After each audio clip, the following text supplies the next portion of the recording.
अस्सलामुअलैकुम जी, कैसे हैं आप सब। उम्मीद करती हूँ सब ठीक ठाक होंगे। अल्लाह का शुक्र है मैं भी बिल्कुल ठीक हूँ। और आपकी बहन के जो है वो ईद के व्लॉग्स अभी आ रहे हैं। सुस्ती का अंदाज़ा चेक कर सकते हैं आप लोग।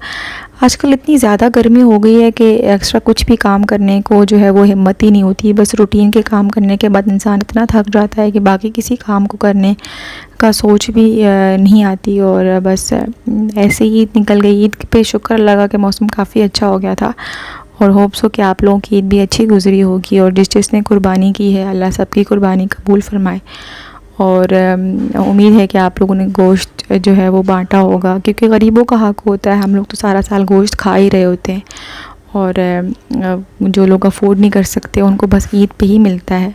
और अब तो मुझे लगता है कि ज़्यादा लोग जो है वो गोश्त बस अपने फ्रीज़र भरने के लिए ही कुर्बानियाँ करते हैं और बिल्कुल भी बांटते नहीं हैं, या बांटते हैं भी तो बहुत ही जो घटिया किस्म का चर्बी वाला हड्डियाँ जो होती हैं वो गरीबों को तकसीम कर दी जाती हैं।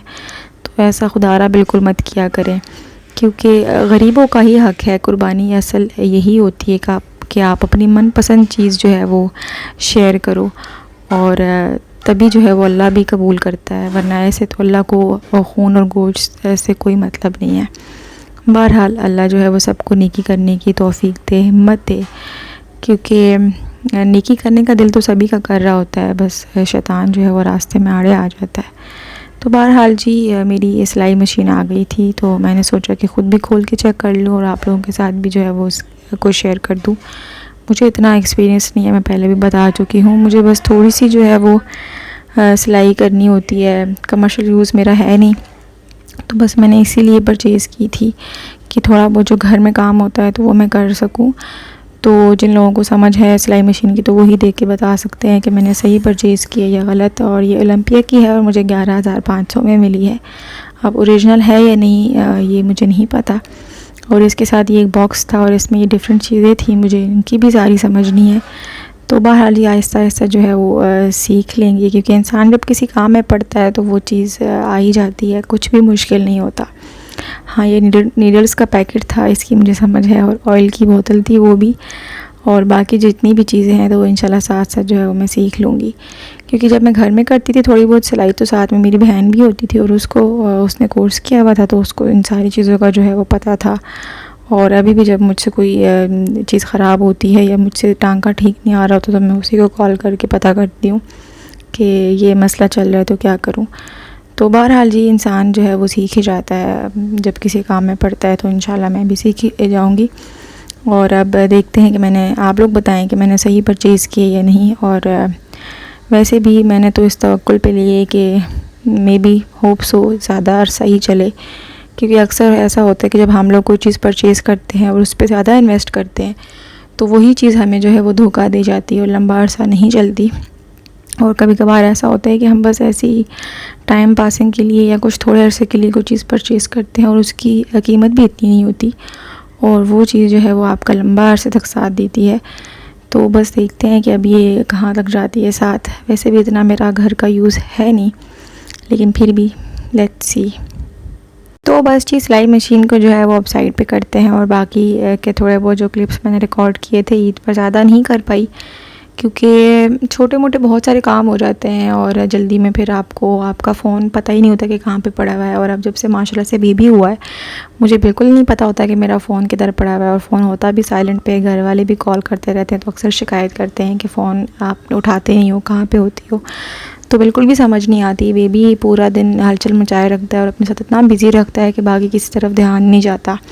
और ये मैंने मेहंदी भी जो है वो सुबह के टाइम लगाई थी जब थोड़ा सा वो सोया, क्योंकि रात को 12 से पहले सोता नहीं है और इतना थका देता है कि फिर मुझे भी नींद आ गई थी और मैं भी सो गई थी। तो बस जैसे ही दिन को थोड़ा सा सोया तो मैंने थोड़ी थोड़ी करके मेहंदी लगा ली। बीच में वो जागता था तो मैं हाथ धो लेती थी। तो बस ऐसे ही करके मैंने मेहंदी का जो है अपना शौक़ भी पूरा कर लिया। और मौसम बहुत ही मज़े का हो गया था और बारिशें इतनी ज़्यादा हुई हैं और बहुत ही नुकसान भी हुआ है। जब बारिश होती है तो बस यही दुआ होती है कि अल्लाह पाक जो है वो इसको रहमत करके बरसाए, ज़हमत ना बनाए किसी के लिए भी।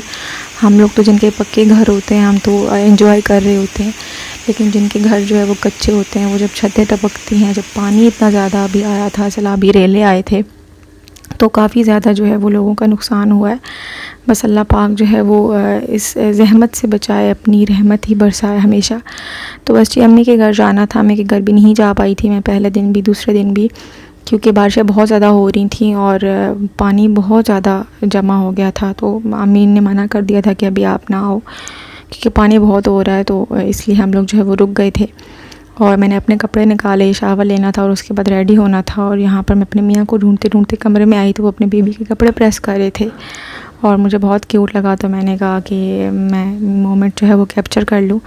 कल को इंशाल्लाह बेबी भी बड़ा होगा तो अपने जो है वो पापा के ये प्यारे प्यारे से जो काम हैं वो देखेगा। और मेरे मियाँ जो है वो लाडले हैं सभी के, और अब अपने जब बेबी के काम करते हैं इतने प्यार से तो बहुत ही अच्छा लगता है। ये प्यार ही होता है जो आप अपने बच्चों में इन्वेस्ट करते हो और कल को जो है वो आपको रिटर्न करते हैं। पैसा सब कुछ नहीं होता, चीज़ें वक्ती होती हैं, वक्ती खुशी देती हैं और वो ख़त्म हो जाती हैं, लेकिन प्यार ऐसा है कि जो आपके दिल में रह जाता है और हमेशा याद रहता है। तो बस अपनी औलाद को अपना टाइम दें और अपना प्यार दें, यही जो है वो याद रखेंगे और कल को आपको भी वो जो है वो कहते हैं ना, सूद समेत जो है वो लौटाएंगे और इंसान वही कुछ काटता है जो वो बोता है। तो बस अपने बच्चों को जो है वो पैसे से ज़्यादा अपना वक्त और अपना प्यार दें। तो बस जी हम लोग रेडी हो के फिर निकल गए थे, अम्मी के घर पहुंचना था और 12:30 तो बज ही गए थे। हमेशा ही ऐसे होता है, मैं सुबह सुबह निकलने की बहुत कोशिश करती हूँ लेकिन बहुत लेट हो जाता है। पता नहीं, मैं ही शायद सुस्त हूँ या सभी के साथ ऐसे होता है। और मुझे हमेशा जो है वो बातें सुनना पड़ती हैं कि तुम्हें सुबह सुबह आने को कहा था और तुम इतना लेट आ रही हो, ये कोई आने का टाइम है और फिर अभी शाम में वापस चली जाओगी तो मत आया करो एक दिन के लिए, ऐसे ये कोई आना होता है। लेकिन मुझे समझ नहीं आती, सुबह बेबी के सोने की कोई रूटीन नहीं होती और जब उसकी नींद पूरी होती है तभी मैं उसको जगाती हूँ, क्योंकि मैं नहीं चाहती फिर उसकी नींद ख़राब हो। जब उसकी नींद डिस्टर्ब होती है तो फिर वो सारा दिन री करता रहता है और तंग बहुत करता है। तो बस मैं उसी को जो है वो देखती रहती हूँ कि अभी जागेगा तो उसको फिर फ़्रेश हो के तभी मैं निकलूँगी। तो उसके जागने तक हमारा जो है वो आधा दिन निकल जाता है। तो बस खैर जी, ये सारी चीज़ें जो है वो छोटे बच्चों की माँ ही समझ सकती हैं, बाकी किसी को आप कहते हो तो वो लोग आगे से हंसते हैं और कहते हैं हाँ जी बच्चों के बात ये तो होता है। खैर फिर हम लोग जो है वो घर पहुँचे तो काफ़ी लेट हो गया था और खाने का टाइम हो चुका था और हमें सख्त भूख लग रही थी, क्योंकि नाश्ता भी हम लोग नहीं करके गए थे इसी चक्कर में कि लेट हो जाएंगे। और यही डिसाइडेड था कि घर जाके पुलाव मैं बनाऊँगी, लेकिन जब बहन ने देखा कि मैं तो बहुत लेट हो गई हूँ तो उसने जो है वो पुलाव की तैयारी शुरू कर दी थी। और जब मैं गई हूँ तो बस मैंने चम्मच हिलाने वाला काम ही किया है। बहन भी मुझे काफ़ी बातें सुना रही थी कि हाँ जी बस तुम आ गई और तुमने पुलाव बना लिया। तो खैर जी बस हमने फिर पुलाव खाया और उसके बाद थोड़ा सा रेस्ट किया और पुलाव बहुत ही मज़े का बना था।